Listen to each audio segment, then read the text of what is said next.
Hello, my name is Matthew, and I just read The Resident Patient by Sir Arthur Conan Doyle. This is a part of my reading series and book club with Steve Donahue. We're reading murder mysteries in the month of March, and we're reading all of the Sherlock Holmes short stories. And I just read The Resident Patient, and it begins with Watson going over his manuscripts and talking to us about his idea, um, his motivations for writing these cases. And it's mentioned throughout all of these stories that Watson is writing them, and Sherlock often mentions him or refers to him as his Boswell or his biographer. And so what seems evident, which is these stories are made to show Sherlock Holmes as a tour de force, the most magnificent, fantastical, consulting detective that has ever lived. That's doesn't seem to be quite an accurate representation of what Watson is trying to do. There are a lot of those stories, but Watson is looking over his manuscripts of many, many cases and trying to determine which ones are fit to print. And we've read some that have been a little underwhelming or disappointing, or Sherlock's involvement wasn't the major reason why acts unfold in a certain way, or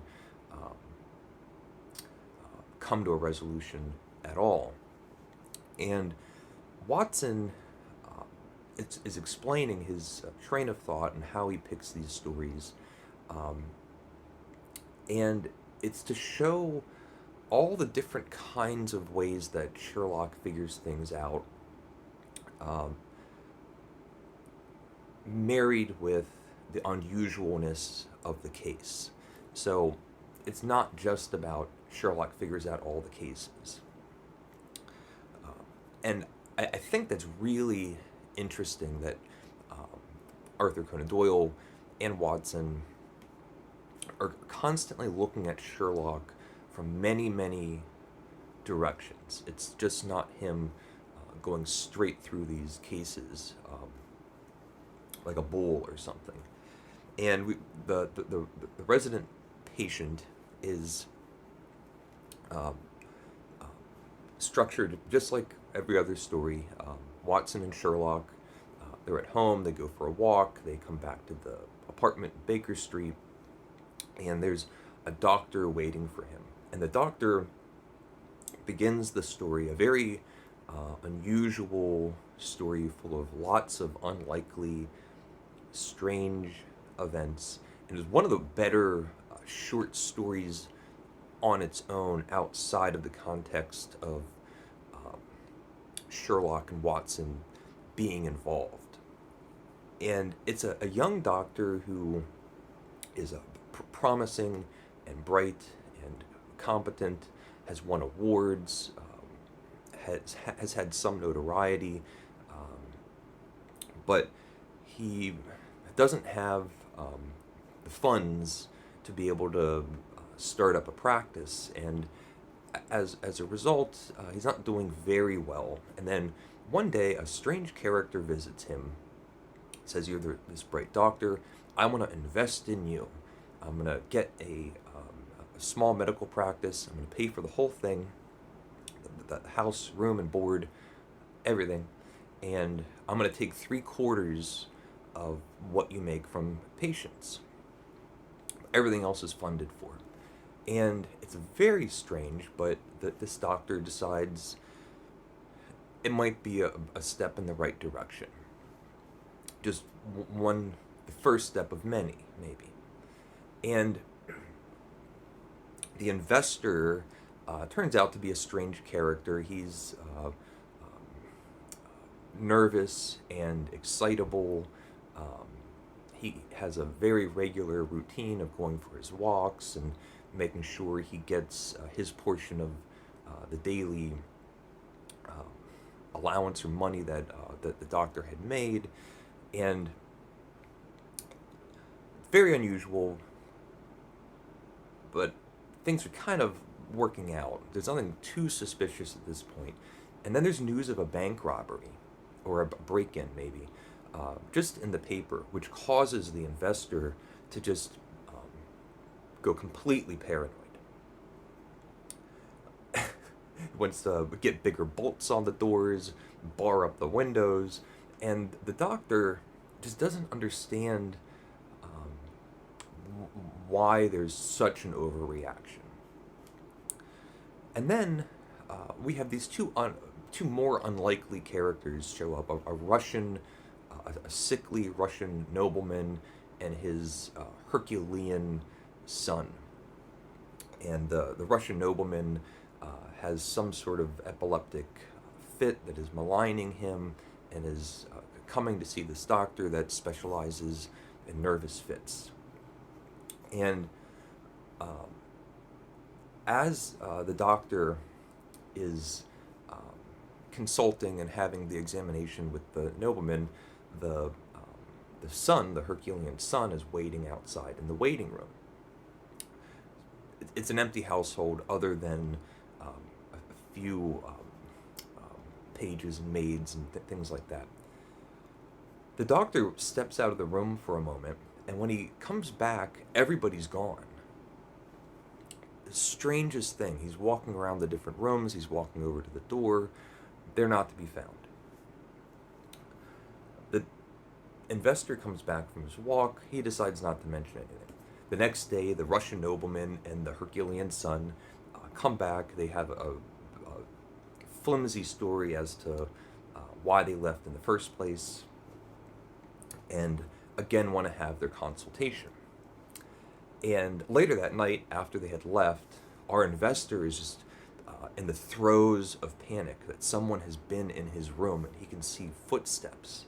And the doctor, who feels like he doesn't have anything to hide, says, well, I did have a patient and his son. Maybe the son wandered into your room for some reason, but it doesn't look like anything's been stolen.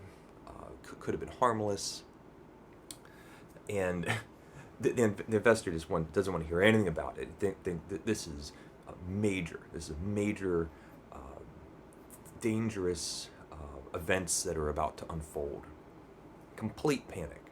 And that drives the doctor to visit Sherlock and Watson. They listen to all this, decide, we'll go over to the house and see if we can sort anything out. They talk to the investor, and Sherlock says, okay, if you're just going to lie, we're going to leave. And the investor goes, no, I'm telling the truth. He goes, okay, we're leaving. And the next day, they get a note to come back to the house. The investor hanged himself. This big fat man, this grotesque image of the flabby skin around his neck pulled up, looking like a plucked chicken, making the whole rest of the body even more obese and grotesque. So those are the events of what happened. And Sherlock does manage to figure it out, and we get his deduction skills. It is rather one of those it's one of those third acts where you can never predict these kinds of stories, but at the very end we're given information that is hinted at throughout the story, but it's one of those kind of blindside bits of information that no one would have had. It's satisfying nonetheless, and it doesn't have the activity that some of the Sherlock stories have. And in this one, it might have just shown whatever sort of integrity Sherlock has when he is deciding which cases to take. He wants to take unusual ones, fantastical ones, difficult ones, but he also takes small cases of people that come to him genuinely for help. And he listens to this story. The doctor is being genuine. He goes over to the house. There's lots of strange things happening. The investor is withholding information and lying. And Sherlock gives him an opportunity to tell the truth, and I'll help you. Of course, Sherlock's already figuring things out that he's not telling anybody. Doesn't want to tell the truth. Sherlock doesn't need to bother with it. And then we see everything unfold. A man dies as a result. We don't know what goes on with the doctor afterwards. We do find out what orchestrated all of this. But that was The Noble Resident by Sir Arthur Conan Doyle. I love the different directions that we approach Sherlock at. So, The Noble Resident by Sir Arthur Conan Doyle. Let me know if you've read it. So thank you for watching. Please leave a comment if you would like. Thank you and take care. Bye.